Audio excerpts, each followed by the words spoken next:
Selamat sore, Bapak. Ya, oke. Eh, dari beberapa hari yang lalu, Ibu pernah WA saya, katanya ada sesuatu hal yang ingin dibicarakan dengan saya. Kalau boleh tahu, Ibu ada keperluan apa WA Iya, saya? Pak. Ya, Iya. Jadi tujuan saya menghubungi Bapak kemarin itu mau minta tolong, Pak. Jadi ada beberapa siswa saya itu yang motivasi belajarnya atau minat belajarnya rendah, Pak.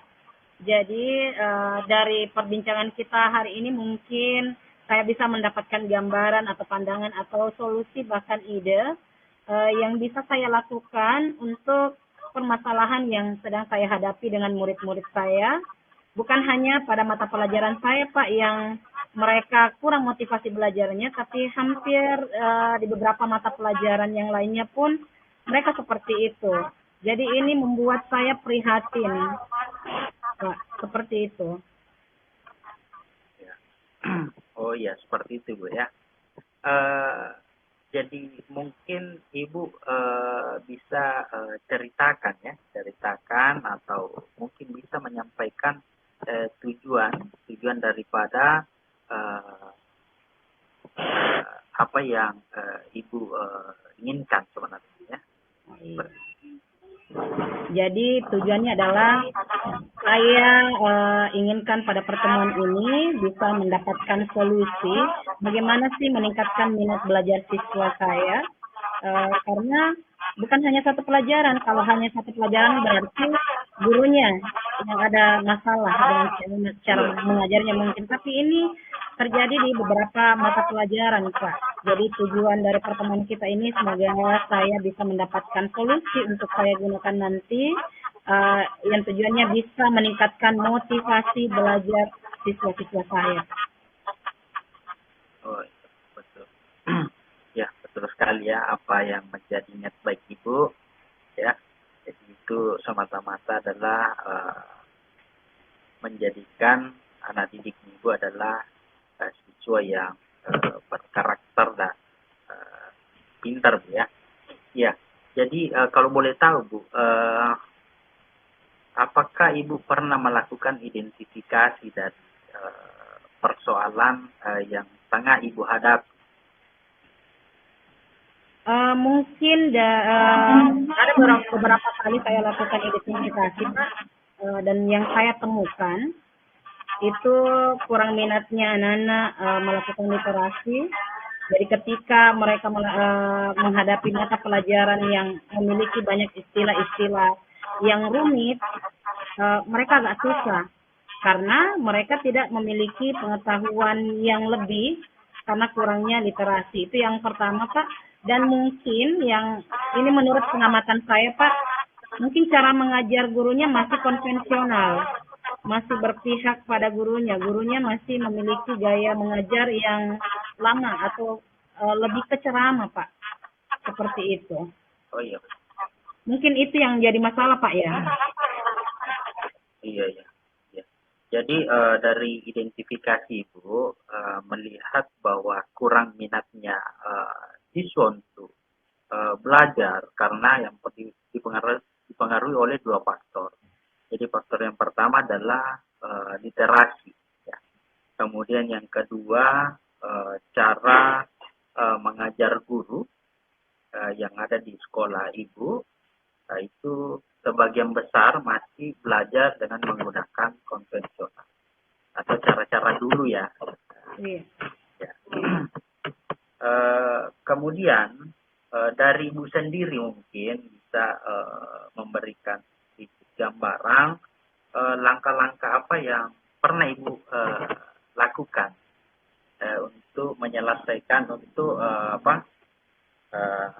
untuk mengubah atau merangsang siswa untuk dapat berliterasi, kemudian atau cara mengajar Ibu di kelas seperti apa? Ya, mungkin Ya, bisa diberikan baik. sedikit gambaran. Ya, baik, Pak. Yang pernah saya coba lakukan itu adalah melakukan membuat pojok literasi di kelas seperti itu. Tapi yang paling pertama sih saya memilih metode pembelajaran yang kira-kira bisa memancing minat siswa dengan misalnya memilih metode pembelajaran yang berbasis masalah, PBL ya, problem based learning yang biasa saya gunakan, kasih masalah anak-anak. Meskipun itu ada perubahan tapi belum signifikan, Pak. Kira-kira apa yang bisa saya lakukan? Apakah yang sudah saya pilih ini sudah betul, tinggal mau dikembangkan lagi, atau perlu yang lainnya, Pak? Karena saya sudah memilih metode pembelajaran berbasis masalah yang menurut saya itu lumayan menarik, dan biasanya saya juga membuat pojok-pojok literasi atau bacaan sesuai dengan materi yang saya sedang bahas di kelas tersebut, Pak. Baik. Nah, sebelum saya jadi betul ya Pak Ibu lakukan, baik itu sangat bagus. Sebelumnya atau sebelum saya menggali lebih dalam, Ibu di sekolahnya menggunakan kurikulum Merdeka Belajar atau menggunakan kurikulum K13 di sekolahnya? Di sekolah itu masih dua, Pak, yang kami gunakan, yang kelas 12 masih K13, kelas 10 dan kelas 11 itu sudah kurikulum Merdeka, Pak. Oh,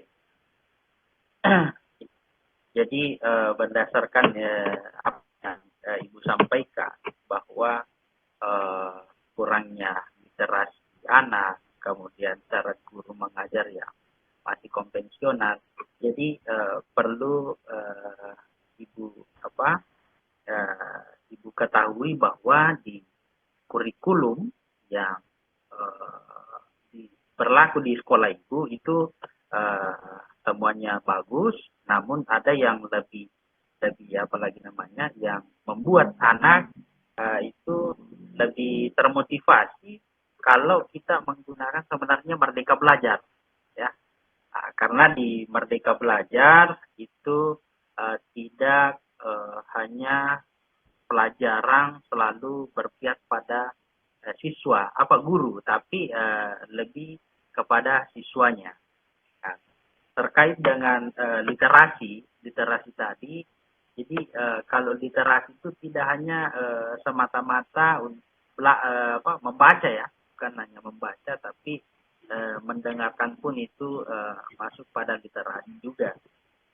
Kemudian metode yang Ibu lakukan tadi itu adalah metode berbasis masalah, namun perlu ditambahkan sedikit ya dari metode Ibu yang Ibu lakukan yang berbasis masalah. Ada kalau di kurikulum Merdeka Belajar yang namanya pembelajaran berdiferensiasi. Ya, artinya memberikan kebebasan kepada siswa untuk mengerjakan. Jadi tidak dituntun bahwa ada masalah, kau laksanakan atau selesaikan masalah ini dengan seperti ini. Tapi di kurikulum Merdeka Belajar kita memberikan kebebasan kepada anak, ada masalah silahkan selesaikan dengan caranya sendiri. Nah, jadi seperti itu Bu yang bisa saya sampaikan.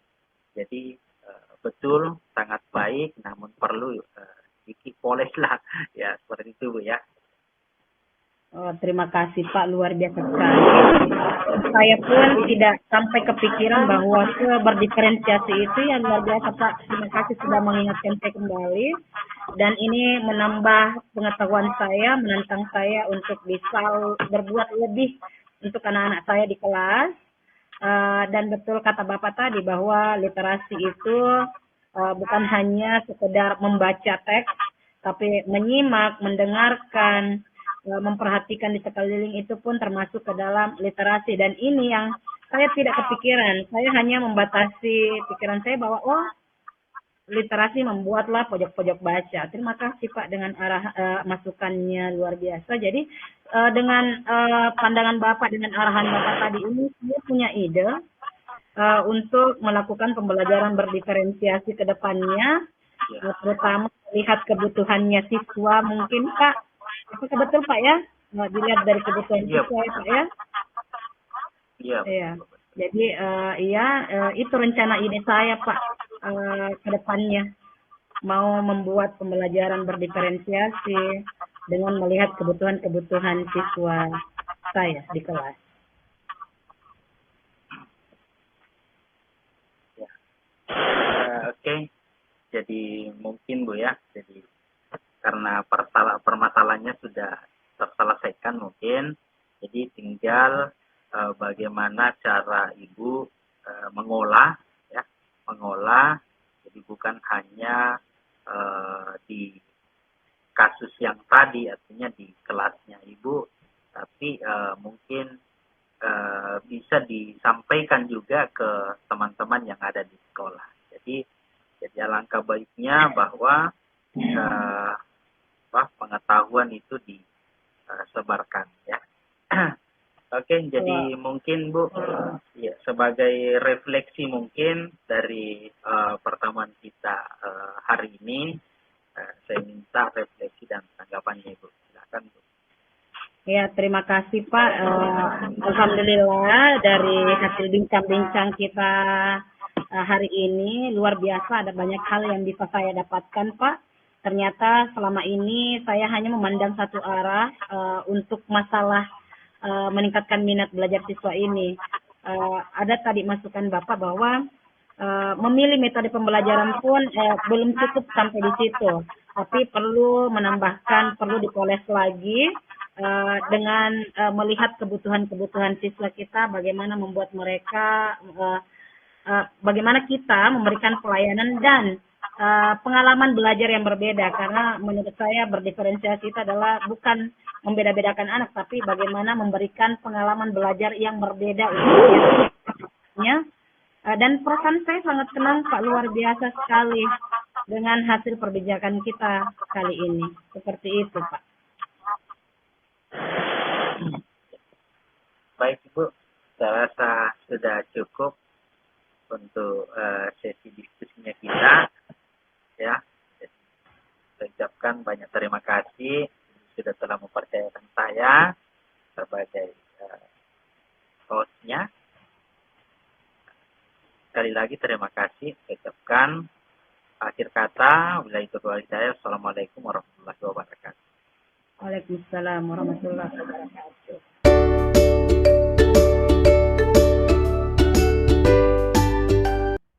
Halo Pak Herman, senang bisa bertemu kembali Ya, dengan Bapak. ya alhamdulillah Bu bisa bertemu kembali. Iya, terima kasih Pak sudah mempercayakan saya untuk memberikan sedikit masukan mungkin nanti untuk permasalahan Bapak. Yang ingin saya tanyakan Pak, apa tujuan dari pertemuan kita ini? Ya, baik Bu, terima kasih atas waktunya. Maksud kedatangan saya ke Ibu untuk membicarakan suatu kasus yang tengah saya hadapi. Jadi kasus yang saya hadapi ini adalah permasalahan di sekolah Ibu. Ya, seperti apa itu Pak? Iya, jadi di sekolah saya mempunyai siswa yang ini tingkat kemauan untuk belajar ini kurang ya. Jadi boleh dikata siswa ini sering bolos, entah itu di mata pelajaran saya ataukah juga dilakukan di mata pelajaran yang lain. Nah, kebetulan Ibu saya mengajar matematika di SMK kelas 10.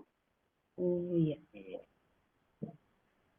Oke, baik. Jadi masalahnya ada beberapa ya, tapi intinya adalah si anak ini malas untuk masih belajar, baik di mata pelajarannya Bapak dan beberapa mata pelajaran yang lainnya.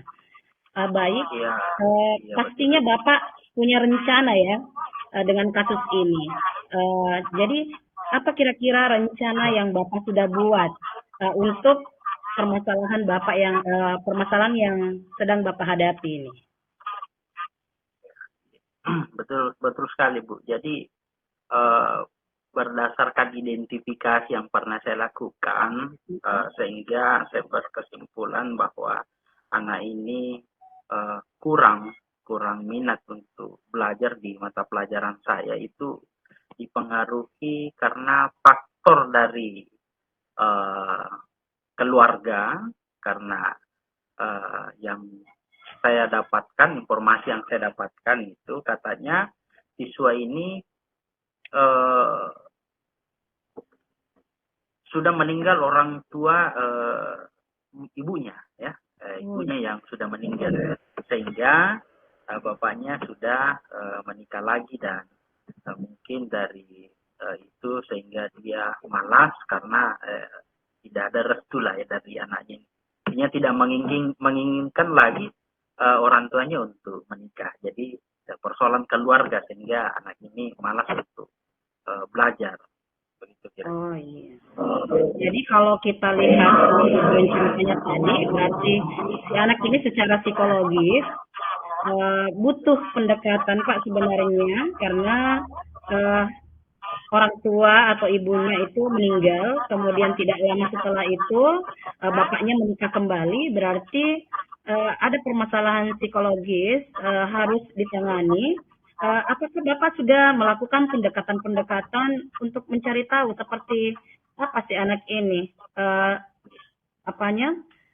Berontaknya seperti apa? Karena kan ketidaksetujuannya itu dia berontak makanya tidak mau masuk belajar. Apakah Bapak sudah melakukan pendekatan-pendekatan sebelumnya, minimal ke wali kelas yang paling terdekat di sekolah? Betul Bu, saya pernah melakukan konsultasi, bincang-bincang dengan wali kelasnya, dan wali kelasnya itu menyadari bahwa memang anak ini kurang aktif untuk belajar, dan bukan hanya di mata pelajaran saya, di mata pelajaran yang lain pun katanya kurang aktif. Dan yang kedua Bu, saya pernah juga berkonsultasi dengan uh, apa guru BK. Jadi mencari informasi dari guru BK, minta petunjuk bagaimana cara mengatasi siswa seperti ini. Dan mungkin tindak lanjutnya itu dilakukan di yang tindak lanjutnya guru BK yang menindaklanjuti ini. Karena guru BK mungkin lebih paham, lebih mengetahui, uh, atau lebih paham lah ya, mengetahui watak seseorang ketimbang saya yang hanya ikut mata pelajaran. Itu yang saya lakukan. Oh, luar biasa sekali yang Bapak lakukan ya. Jadi selain konsultasi atau melakukan komunikasi dengan wali kelas, apa yang Bapak lakukan mendekati atau mencari informasi lewat guru BK itu sudah luar biasa sekali. Apakah guru BK-nya ini sudah ada komunikasi langsung dengan orang tua si anak, Pak? Ya, betul sekali, Bu. Jadi selang dari berselang waktu dari setelah saya konsultasi dengan wali kelas, guru BK, dan saya juga mendapatkan informasi katanya wali kelas dan eh, guru BK pernah melakukan panggilan orang tua ke sekolah.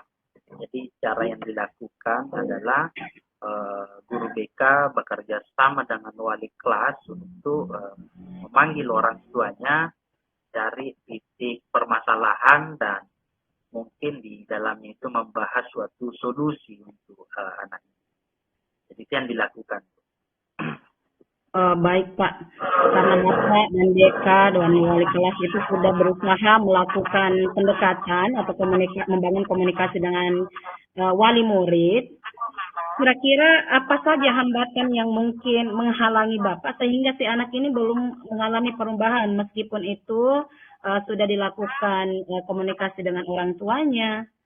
Jadi kira-kira apa yang menghalangi sehingga terjadi seperti ini? Jadi kita harus identifikasi masalahnya Pak ya.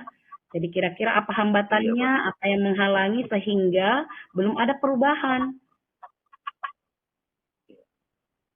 Jadi mungkin yang menghalangi atau yang membuat anak ini belum begitu mengalami perubahan dalam mengikuti pelajaran karena itu tadi Bu, dia tidak menerima ya, tidak menerima dan terus itu hambatan yang terbesar sehingga untuk mengubahnya ini artinya kalau kita berbicara tentang kemauan siswa atau anak ini maka otomatis apa yang diinginkan anak itu dengan di keluarganya itu kan tidak bisa kita ubah artinya sesuatu yang sudah terjadi itu tidak bisa kita ubah namun mungkin di sini saya minta mungkin cara atau pandangan Ibu terkait penyelesaian masalah ini karena ada beberapa tadi rencana ini saya kategorikan rencana aksi yang sudah saya lakukan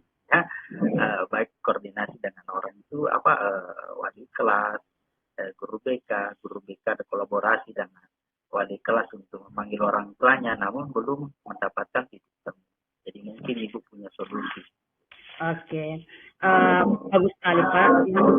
Jadi dari awal tadi kita sudah mengetahui tujuannya adalah bagaimana mengembalikan si anak untuk bisa rajin masuk kembali ke sekolah, rajin kembali untuk belajar. Kemudian dari hasil identifikasi masalahnya tadi bahwa ditemukan si anak ini berontak karena orang tuanya menikah kembali. Dan adapun rencana aksi yang akan Bapak lakukan itu adalah bagaimana untuk melakukan ini. Jadi kalau menurut saya Pak ya, ini menurut pengalaman saya. Jadi kalau misalnya pendekatan dengan wali kelas, dengan wali murid, dengan guru BK belum ada hasilnya, guru BK bekerja sama dengan Bapak atau wali kelas bisa melakukan kunjungan rumah. Karena kan si anak tidak mungkin datang ke sekolah karena malas. Jadi yang bisa dilakukan itu adalah melakukan kunjungan rumah, mendatangi si anak. Kemudian membicarakan dengan lembut tanpa harus menghakimi si anak kenapa bisa seperti ini. Tapi kita melakukan pendekatan-pendekatan secara psikologis dengan lemah lembut tanpa harus menghakimi anak, tanpa harus memarahinya karena akan memperburuk keadaan. Jadi itu menurut pengalaman yang pernah saya lakukan, Pak, seperti itu. Mungkin dari ini ada solusi lain yang mungkin Bapak pernah pikirkan, oh ini kayaknya yang bisa setelah dari pembicaraan kita mungkin muncul ide dari Bapak, oh kayaknya saya harus melakukan ini selain apa yang saya bagi tadi berdasarkan pengalaman saya. Mungkin Bapak punya ide yang lain dari hasil pembicaraan kita ini. Baik Bu, terima kasih atas arahannya. Jadi seperti yang saya lakukan sekarang mendatangi Ibu untuk melakukan konsultasi itu adalah langkah-langkah yang mungkin efektif dan untuk menambah pengetahuan saya dalam mengelola atau memperbaiki karena ini adalah merupakan juga tanggung jawab kepada anak. Jadi rencana yang ingin saya lakukan dan sempat terpikir dan mungkin juga Ibu, mudah-mudahan Ibu juga bersependapat dengan hal itu. Jadi langkah yang saya mau lakukan adalah mendekati teman terdekat dari siswa ini. Jadi dengan cara mungkin seperti ini ada yang istilahnya bestie lah ya, bestie sehingga anak ini bisa sedikit mengalami perubahan dan dorongan untuk berbuat yang lebih positif. Ya, seperti itu Bu rencana yang ingin saya lakukan. Dan mudah-mudahan Ibu juga sepakat dengan hal itu dan saya sangat berharap Ibu memberikan bantuan pemikiran dan insyaallah saya bisa tindak. Iya, betul sekali Pak. Jadi, iya. Jadi apa yang Bapak utarakan tadi itu dalam rencana aksi itu sebenarnya sudah masuk ke bagian strategi yang akan dilakukan dan luar biasa sekali. Kalau misalnya kita melakukan pendekatan dengan orang tuanya sudah tidak bisa ada lagi komunikasi, kemudian melakukan pendekatan langsung si anak, tapi anaknya belum bisa terbuka, maka pilihan yang tepat untuk Bapak tadi itu luar biasa, mendekati bestinya atau teman terdekatnya. Jadi kalau misalnya nanti Bapak melakukan pendekatan dengan teman si anak ini atau sahabatnya, Bapak nanti bisa menggali hal-hal apa yang diminati si anak, apa yang membuat dia bahagia. Jadi dari situ nanti Bapak melakukan pendekatan dan mengembangkan seperti itu, ya. Kalau misalnya eh, dari solusi atau ide yang Bapak temukan tadi, apakah sudah ada gambaran ukuran keberhasilannya seperti apa? Kan kita pasti punya persentase, oh kalau saya melakukan ini strategi ini, kayaknya keberhasilannya seperti ini. Kan namanya rencana Pak ya, pasti kita sudah punya gambaran. Oh kayaknya eh, tingkat keberhasilan dari rencana saya ini seperti ini. Pasti sudah punya gambaran. Mungkin dari Pak Herman juga punya gambaran seberapa besar ukuran keberhasilan dari tujuan strategi atau langkah yang akan Bapak ambil tadi dengan mendekati temannya. Ya betul sekali Bu. Dari apa yang saya lakukan nantinya ke depan tentu harus ada hasil. Ya, besar harapan saya setelah melakukan ini anak itu sudah bisa aktif lagi, kembali aktif untuk belajar. Saya rasa dengan cara-cara yang saya tempuh karena melihat dari posisi awal tampak pendekatan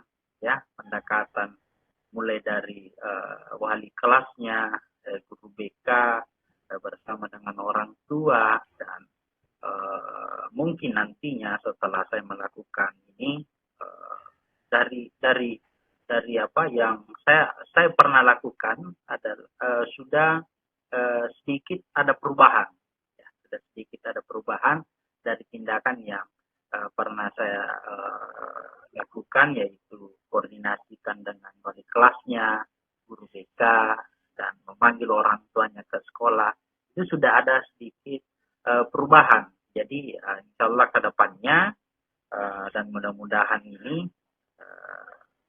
bisa sukses dan apa yang saya harapkan sudah bisa berjalan dengan baik. Ya, jadi itu mungkin Bu yang saya bisa lakukan terkait dengan siswa ini. Oke, baik Pak, karena kita sedikit, bagaimana tindak lanjut yang akan Bapak lakukan setelah coaching ini sebagai tanggung jawab Bapak, dan seperti apa hasil refleksi Bapak dari hasil pertemuan kita hari ini? Jadi sebagai refleksi saya sangat saya sangat bersyukur, gembira, ya, bisa berkoordinasi, bisa konsultasi dengan Ibu apa permasalahan saya dan sudah membuat bukan sedikit tapi banyak ini membuat pemikiran saya supaya untuk melakukan suatu perubahan memang kita harus melibatkan beberapa orang. Itu salah satu kunci kalau kita melakukan itu sifatnya gotong royong dengan berkolaborasi dengan pihak, maka itu dengan mudah kita menyelesaikan. Kemudian ini Bu, saya sedikit lupa juga tadi ketika saya melakukan langkah-langkah koordinasikan dengan ini, saya tidak pernah melupakan juga keterlibatan warga sekolah, artinya warga di luar dari sekolah, misalnya masyarakat yang berada di sekolah ini berperan penting juga, Bu ya. Demikian Bu ya. Ya. Luar biasa dari refleksi Bapak. Jadi dari pertemuan kita ini, saya harapkan Bapak itu sebagai pembimbing sudah luar biasa sekali tadi, ya, melakukan identifikasi masalah, kemudian memiliki tujuan bahwa akan mengembalikan anak untuk memotivasi untuk bisa kembali ke sekolah, tidak bolos-bolos lagi. Dan apa yang Bapak lakukan itu luar biasa karena melibatkan semua orang, warga sekolah, bahkan orang-orang di luar sekolah yang dekat dari lingkungan sekolah Bapak libatkan luar biasa. Pendidik yang luar biasa, punya dedikasi yang tinggi. Oke, Pak Herman, terima kasih sudah mempercayakan, memilih saya sebagai coachnya untuk hari ini, luar biasa. Nanti ketemu di waktu-waktu yang lainnya, Pak. Baik, Bu. Insyaallah. Ya, saya juga berterima kasih, Bu, telah diberikan solusi dan apa yang saya hadapi ini terasa lega dan insyaallah bisa dilaksanakan dengan baik. Terima kasih banyak, Bu.